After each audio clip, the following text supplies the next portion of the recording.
আসসালামু আলাইকুম প্রিয় দর্শক, আমিরুল মোমিনিন মানিক আপনাদের প্রত্যেককে আমন্ত্রণ জানাচ্ছি চেঞ্জ টিভির লাইভ পর্যালোচনায়। আমাদের আজকের বিষয় হচ্ছে যে অবিশ্বাস্য কারণে ইরানের সঙ্গে তড়িঘড়ি চুক্তি ট্রাম্পের। অনেকে বলতে পারেন যে অনেকটা নাকে খত দিয়ে ওয়াশিংটন কেন তেহরানের সঙ্গে এই চুক্তি করছে। চুক্তির যে কয়েকটি শর্ত রয়েছে তার অধিকাংশই ইরানের পক্ষে গেছে। তাহলে ডোনাল্ড ট্রাম্প কি না বুঝেই এই ধরনের চুক্তি করছেন? চুক্তিটি কোনোভাবেই হচ্ছিল না। আপনারা জানেন যে 14 এপ্রিল থেকে শুরু হয়ে বর্তমান সময় পর্যন্ত এই চুক্তিটি করার নানা ধরনের প্রচেষ্টা করছিল পাকিস্তান, মিশর, কাতার, তুরস্ক। কিন্তু কোনোভাবেই এই চুক্তিটি আলোর মুখ দেখছিল না। কিন্তু শেষ পর্যন্ত চুক্তিতে সম্মত হয়েছেন ডোনাল্ড ট্রাম্প। আমরা যদি ঘটনার ধারাবাহিকতাগুলো দেখব ডোনাল্ড ট্রাম্পেরই অতিমাত্রায় আগ্রহ ছিল। এর পেছনে কি কারণ থাকতে পারে? ডোনাল্ড ট্রাম্পের দীর্ঘদিনের বিশ্বস্ত বন্ধু নেতানিয়াহুর আপত্তি থাকার পরেও এই ধরনের চুক্তিতে স্বাক্ষর করা বা এই ধরনের চুক্তিতে যাওয়া কতটা লাভজনক বা কতটা ক্ষতিকারক মার্কিন যুক্তরাষ্ট্রের জন্য, এই প্রশ্ন এখন সামনে এসেছে। এর আগে আমরা অনেক ধরনের বিশ্লেষণ করেছি, কিন্তু আজকে চুলচেরাভাবে দেখিয়ে দিতে চাই যে চুক্তি ডোনাল্ড ট্রাম্পের জন্য অপরিহার্য ছিল। এই চুক্তিটি না হলে সবচেয়ে বেশি ক্ষতিগ্রস্ত হবে মার্কিন যুক্তরাষ্ট্র এবং ইসরায়েল। ফলে ইসরায়েলের প্রধানমন্ত্রী নেতানিয়াহুর কলিজা কাঁপানো এই চুক্তি এখন ইরানকে বিজয়ী শক্তি হিসেবে প্রমাণিত করছে।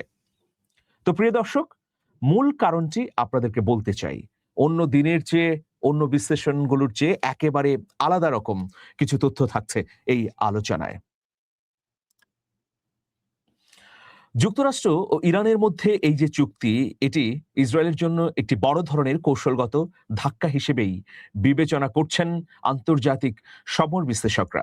ইসরায়েলি বিশ্লেষকদের মতে এই ঘটনা ওয়াশিংটনে দেশটির দীর্ঘদিনের প্রভাব ও দাপট কমে যাওয়ার স্পষ্ট একটা ইঙ্গিত। যদিও চুক্তির চূড়ান্ত রূপরেখা আগামী 60 দিনের মধ্যে নির্ধারিত হবে, তবে এর প্রাথমিক খসড়া ইতোমধ্যে তেল আবিবের নীতি নির্ধারক ও বিশ্লেষকদের মাঝে গভীর উদ্বেগ তৈরি করেছে। বিশ্লেষকদের মতে এই চুক্তিতে ইসরায়েলের অস্তিত্ব রক্ষার চেয়ে ইরানের স্বার্থকেই বেশি প্রাধান্য দেওয়া হয়েছে। ইসরায়েলের বিভিন্ন ইনস্টিটিউটের গবেষকরা বলছেন যে এই চুক্তি বাস্তবায়িত হলে সবচেয়ে বেশি ক্ষতিগ্রস্ত হবে ইসরায়েল। তবুও কেন এই চুক্তি? তাহলে এর পেছনে অদৃশ্য বা পরোক্ষ অন্য কোনো কারণ আছে কিনা? নিশ্চয়ই। যে কারণগুলো সামনে রেখেছে পেন্টাগন এই কারণগুলোই এখন তেল আবিবকে বোঝানোর চেষ্টা করছে। সেদিকেই নজর দিতে চাই প্রিয় দর্শক। ইসরায়েলের ইনস্টিটিউট ফর ন্যাশনাল সিকিউরিটি স্টাডিজের বিশ্লেষক সীমা শাইন বলেছেন, আমরা জানতাম চুক্তিটি এমন হবে যেখানে ইরানি স্বার্থের প্রতিফলন বেশি দেখা যাবে। বিশেষজ্ঞদের উদ্বেগের প্রধান কারণগুলোর একটি হচ্ছে পারমাণবিক ইস্যু। ইরানের পারমাণবিক ও ব্যালিস্টিক ক্ষেপণাস্ত্র কর্মসূচিকে সরাসরি নৎসাৎ করার পক্ষে ছিল ইসরায়েল এবং এটাই তাদের লক্ষ্য হিসেবে নির্ধারণ করা ছিল। কিন্তু এই চুক্তিতে ইরানের পারমাণবিক প্রসঙ্গটি অমীমাংসিত থেকে গেছে। পারমাণবিক ইস্যুকে ভবিষ্যতের অনিশ্চিত সময়ের জন্য ফেলে রাখায় ভবিষ্যতে কোনো মার্কিন প্রেসিডেন্টের পক্ষে ইরানের বিরুদ্ধে কঠোর সামরিক পদক্ষেপ নেওয়া কি সহজ হবে? আরেকটি বিষয় হলো ইরানের শক্তি বৃদ্ধি। আমরা দেখলাম 28 ফেব্রুয়ারি থেকে 14 এপ্রিল পর্যন্ত যে যুদ্ধটি চলল, সেই যুদ্ধে ইরান শক্তিমত্তার সঙ্গে টিকে থাকলো। পরবর্তী সময়ে ইরান প্রতিশোধমূলক যে হামলাগুলো করেছে মধ্যপ্রাচ্যে থাকা মার্কিন ঘাঁটি এবং ইসরায়েলে, সেগুলো কার্যকর এবং বেশি ভয়ঙ্কর ছিল। ইসরায়েলের প্রধানমন্ত্রী নেতানিয়াহুর জন্য এই চুক্তিটি বড় ধরনের ব্যক্তিগত এবং রাজনৈতিক ব্যর্থতা। যে কারণে আপনারা জানেন যে ইসরায়েলের সাবেক প্রধানমন্ত্রী এহুদ বারাক বলেছেন, কূটনৈতিকভাবে পুরোপুরি ব্যর্থ হয়েছেন নেতানিয়াহু, আর এ কারণেই তাকে টেনে হিচড়ে লাঠি দিয়ে পিটিয়ে পাথর মেরে ক্ষমতা থেকে সরানো উচিত। এই ধরনের স্পর্শকাতর এবং অবিশ্বাস্য মন্তব্যও তিনি করেছেন। দীর্ঘ সময় ধরে নিজেকে মিস্টার ইরান হিসেবে পরিচিত করে তোলা নেতানিয়াহু এই সংঘাতের মাধ্যমে হামাস, হিজবুল্লাহ এবং তেহরানের ক্ষমতা ধ্বংসের যে স্বপ্ন দেখেছিলেন তা ধূলিসাৎ হয়ে গেছে। ইসরায়েল সাবেক গোয়েন্দা কর্মকর্তা ড্যানি সিট্রিনোভিচের মতে এটি ইসরায়েল রাষ্ট্রের জন্য একটি রাজনৈতিক এবং কূটনৈতিক বিপর্যয়। যুদ্ধের লক্ষ্য অর্জনে ব্যর্থ হয় এবং মার্কিন যুক্তরাষ্ট্রের নতুন এই চুক্তির কারণে নেতানিয়াহু এখন দেশের ভেতরে তীব্র সমালোচনার মুখে পড়ছেন।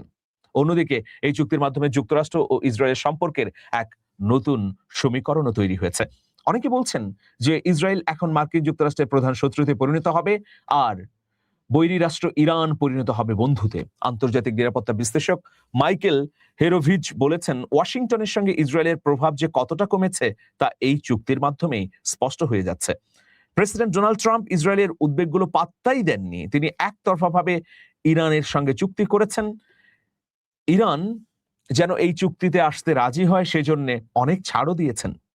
চুক্তির আগে ট্রাম্প যেভাবে নেতানিয়াহুর সমালোচনা করেছেন এবং ইসরায়েলকে না জানিয়ে সিদ্ধান্ত উপনীত হয়েছেন তা প্রমাণ করে যে ওয়াশিংটনের কূটনৈতিক প্রক্রিয়ায় ইসরায়েলকে একদম অপাংক্তেয় হিসেবে ঘোষণা করা হয়েছে। ট্রাম্প স্পষ্টই জানিয়েছেন ইসরায়েল এখন এই পরিস্থিতির সঙ্গে মানিয়ে নিতে হবে। ইসরায়েলকে অবশ্যই এই চুক্তিটা মানতে হবে। তিনি দাবি করেছেন যে এই চুক্তির কারণে ইসরায়েল বেঁচে গেল, অন্যথায় ইরান পারমাণবিক শক্তির এমন সক্ষমতার মাধ্যমে তেল আবিবকে ধ্বংস করে যেত যার ফলে ইসরায়েলের অস্তিত্ব সংকটে পড়ত। ইসরায়েল সামরিক বিশেষজ্ঞ মাইকেল মিলশটেইনের মতে এই চুক্তিটি ইসরায়েলকে যুদ্ধের আগের চেয়ে আরো দুর্বল অবস্থানে ফেলে দিয়েছে।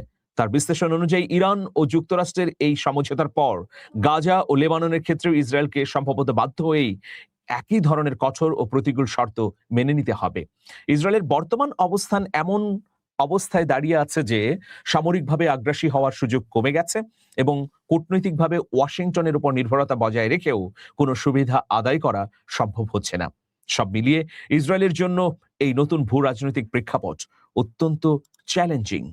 প্রিয় দর্শক, এবার একদম সরাসরি কারণ যেটি আমরা দেখতে পাচ্ছি সেটি হচ্ছে ডোনাল্ড ট্রাম্পের প্রশাসন বলছে যে যদি ইরানের সঙ্গে আমরা এইরকম একটা প্রেক্ষাপটে দাঁড়িয়ে চুক্তি না করি তাহলে ইরান পারমাণবিক সক্ষমতা অর্জন করে ফেলবে।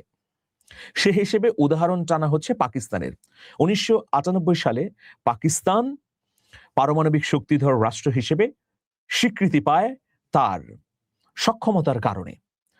দেখুন, ভারত 1974 সালে পারমাণবিক অস্ত্রের পরীক্ষা চালিয়ে সক্ষমতা অর্জন করে। ভারতের প্রতিবেশী হিসেবে পাকিস্তানের নিরাপত্তা এবং সার্বভৌমত্বের জন্য এটা খুবই জরুরি ছিল যে একটা সমতা বিধান করা। পাকিস্তান 1998 সালে এসে সেই সমতা তৈরি করতে পারে পারমাণবিক শক্তিধর রাষ্ট্র হিসেবে পরিগণিত হবার মধ্য দিয়ে। এখন এই উদাহরণটি মার্কিন প্রেসিডেন্ট ডোনাল্ড ট্রাম্প সামনে আনছেন। ইসরায়েলকে বলছেন যে যদি আমরা ইরানকে এখনই এই চুক্তির মাধ্যমে আটকাতে না পারি তাহলে খুব অল্প সময়ের মধ্যে পাকিস্তানের মতো ওই রাষ্ট্র পারমাণবিক শক্তিধর রাষ্ট্রে পরিণত হবে, তখন ইসরায়েলের আর কোনো কিছু করার সক্ষমতা থাকবে না। বরং ইরান পারমাণবিক শক্তিধর হবার আগেই যদি চুক্তির মাধ্যমে তাকে আটকে দেওয়া যায় সেটা ইসরায়েলের জন্য মঙ্গলজনক। এটি মূলত ডোনাল্ড ট্রাম্পের যুক্তি। তিনি আরো বলছেন যে এখন ইরানের সঙ্গে চুক্তি হবার পর পারমাণবিক ইস্যুগুলো নিয়ে বারবার আলোচনায় বসার সুযোগ তৈরি হবে। আপনারা জানেন গত কয়েক বছর ধরে আন্তর্জাতিক আণবিক শক্তি কমিশনকে কোনো ধরনের পরিদর্শন থেকে শুরু করে পারমাণবিক স্থাপনাগুলো সম্পর্কে তথ্য দিচ্ছে না তেহরান। কারণ তেহরান মনে করছে যে আন্তর্জাতিক আণবিক শক্তি সংস্থা কেবল তেহরানের উপর খবরদারি করতে পারে, তারা প্রতিরোধমূলক কোনো উদ্যোগ নিতে পারে না। উদাহরণ হিসেবে আপনারা জানেন যে এই বছরের শুরুতে নাতানজ পারমাণবিক স্থাপনায় হামলা করেছিলেন ডোনাল্ড ট্রাম্প। ইরান বলছে যে আমরা আন্তর্জাতিক আণবিক শক্তি সংস্থার সঙ্গে আলোচনার টেবিলে থাকার পরেও সংস্থাটি কোনো ধরনের সুরক্ষা দিতে পারেনি, বরং একতরফাভাবে হামলা করেছে মার্কিন যুক্তরাষ্ট্র ইসরায়েল। তাহলে এই ধরনের আণবিক শক্তি সংস্থার সঙ্গে আমাদের সম্পর্ক রেখে লাভ কি?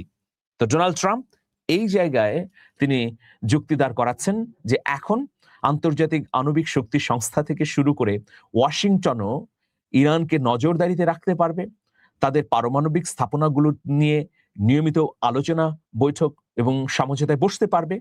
ফলে আখেরে লাভ হবে মার্কিন যুক্তরাষ্ট্রের, লাভ হবে ইসরায়েলের। যদিও কপাল পোড়া ইসরায়েল এইসব যুক্তি মানতে চাইছে না।